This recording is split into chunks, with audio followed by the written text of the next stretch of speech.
Hi friends, my name is Prajwal Pragat Chaule and I am from Kinada and I am currently studying in College of Agriculture Kongara. And today we are going to discuss about why gender equality matters in agriculture. Women are major contribution. Women perform around 40 to 50% of agriculture work in many countries. Second point, they are involved in sowing, weeding, harvesting, livestock care, food processing, etc. Second point, increasing productivity. If women farmers get equal resources, land, tools, credit, training, agricultural productivity can increase by 20 to 30%. Improve family and community well-being. When women earn more, families get better nutrition, education and health. आता आपण मराठीत बोलूया support economic growth.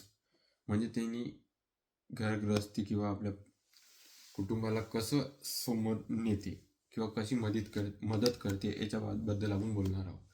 जसं की बियाणं निवडणे, पेरणी व खत देणे, तणनाशक कामे म्हणजे निंदण करणे, जनावरांची देखभाल, कापणी, मळणी आणि वर्गीकरण, घरातील अन्नधान्य बघितणे आणि घराला स्वच्छ ठेवणे आणि घरात काही कमतरता नको, काही म्हणजे असं काही घरात काही भांडणे झगडे किंवा घर सांभाळणे हे सुद्धा एक महिलाचा खूप महत्त्वाचा समावेश असतो. त्यांच्याकडून हे पूर्ण काम अधिक जबाबदारीने केले जाते, तरीही त्यांना पूर्ण मान्यता मिळत नाही. आता आपण बोलूया सामान्य का आवश्यकता आहे. सामान्य जसं कृषी उत्पादक वाढणे, कुटुंबाची आर्थिक स्थिती सुधारवणे, निर्णय प्रक्रिया महिलांचा सहभाग वाढतो, तंत्रज्ञानाचा वापर महिलांपर्यंत पोहोचतो आणि समाजात महिलांना आत्मविश्वास व स्थान मिळते. आता कृषी क्षेत्रातील लैंगिक समानता याची माहिती आपण जाणून घेणार आहोत. आता बघा, कृषी क्षेत्रात स्त्रिया आणि पुरुष दोघांचाही महत्त्वाचा वाटा असतो, परंतु अनेक वेळा स्त्रियांच्या कामाने मूल्य कमी मानले जाते किंवा त्यांना समान संधी मिळत नाही. याचं अंतराला कमी करणे म्हणजे लैंगिक समानता. कृषी क्षेत्रात स्त्रियांची भूमी, बियाणे निवडणे, पेरणी व खत देणे. आता आपण बघणार आहोत समानता का आवश्यकता आहे. जसे की कृषी उत्पादक वाढवणे, ते तर आपण बघितलं आहोत. आता आपण दुसऱ्या याच्याबद्दल बोलणार आहोत. सध्या महिलांना कोणत्या अडचणी येतात.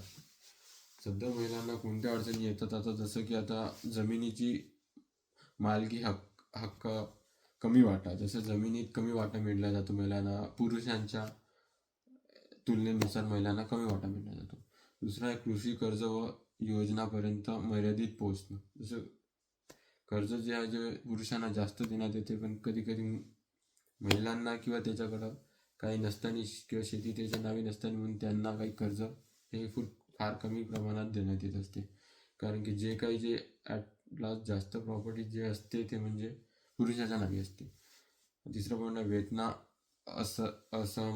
वेतना असमानता आणि कामाचा दूरही तण किंवा घर शेती, म्हणजे घर प्लस शेती हे महिलांना पाहावं लागत असते. आता आपण बघत आहोत की कुठे कुठे घर आणि शेती आता जास्त तर आपल्याला बघण्यात येत आहे की घर आणि शेती हे एक महिलाच सांभाळते ॲज कम्पेअर्ड टू ह्युमन किंवा पुरुष आपण म्हणू शकतो. आता आपण बोलणार आहोत समानता साधण्यासाठी उपाय, म्हणजे स्त्री आणि पुरुष हे दोघेही समान राहावे याबद्दल. तर त्याचा पहिला पॉईंट आहे महिलांना शेतीसाठी स्वतंत्र कर्ज व अनुदान. महिलांना शेतीसाठी स्वतंत्र कर्ज व अनुदान मिळावं. जसं पुरुषांना मिळतात कर्ज अनुदान किंवा आपण पैसे मिळू शकतो, जसे गव्हर्नमेंटकडून स्कीम आहे, हे स्त्रींना सुद्धा मिळालं पाहिजे आणि त्यांनी पण शेती करता आली पाहिजे आणि ते करू पण शकतात. हे आपण आता आपण हे बघत असावं प्रेझेंट टाईममध्ये.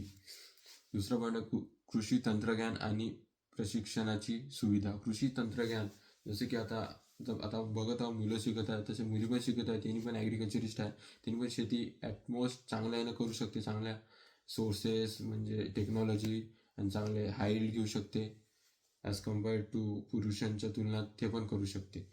आणि तिसरा पॉईंट आपण बघणार आहोत जमिनीची मालकी हक्कात वाढ. आणि त्यांना पण पुरुषावरच हक्क आहे की त्यांना पण जमीन तितकीच भेटावी आणि ते पण ते शेती तशीच राबावी जशी पुरुष राबतात आणि त्यांना पण तितकीच जमीन मिळाली पाहिजे. हे हे आपल्याला या पॉईंटनं सांगितलं जात आहे. चौथा पॉईंट आहे महिला शेतकरी गट व सहाय्यत समूहांना प्रोत्साहन. महिला शेतकरी गट व स्वयंसहायता समूहात प्रोत्साहन म्हणजे आता हे म्हणजे महिलांना गट मिळतात. आपण बघत आहोत गट भरणे उचलणे. आता त्याबद्दल मला एवढं माहिती नाही पण हे त्यांना दिलं जात आहे. आणि शेवटचा पॉईंट म्हणजे शेती उत्पादनाच्या विक्रीत महिलांना सहभाग वाढवणे. म्हणजे आता शेतमाल जे आपण बघत आहोत कुठं पण जसं आता आपल्याला आपल्या महाराष्ट्रातच बघायला भेटत आहे की कुठे पण पुरुषच दिसतात आपल्याला. म्हणजे माल विकताना किंवा जो ईल्ड येते, जो कापूस होते, जो सोयाबीन होते, जो तूर येते, हे एक महिला विकायला जात नसते पण हे एक पुरुष विकायला जात असते मार्केटला. असं का? तर का महिला का जाऊ नाही शकत? महिला पण जाऊ शकते. त्यांना पण तेच तितकीच फ्रीडम आहे जितकी पुरुषांना आहे. त्यांना पण हक्क आहे की त्यांनी त्यांचा माल विकावा आणि त्यांना पण बाहेरची दुनिया बघण्याचा हक्क आहे. त्यांचं इतकंच नाही की घर आणि चूल हेच जिम्मेदारी नाही पण महिला पण महिला पण पुरुषाच्या खांद्याला खांदा लावून चालू शकते आणि ते पण पुरुषा इतकेच सक्षम आहे. हे आपल्याला ह्या टॉपिकवरून समजायला येते. थँक्यू.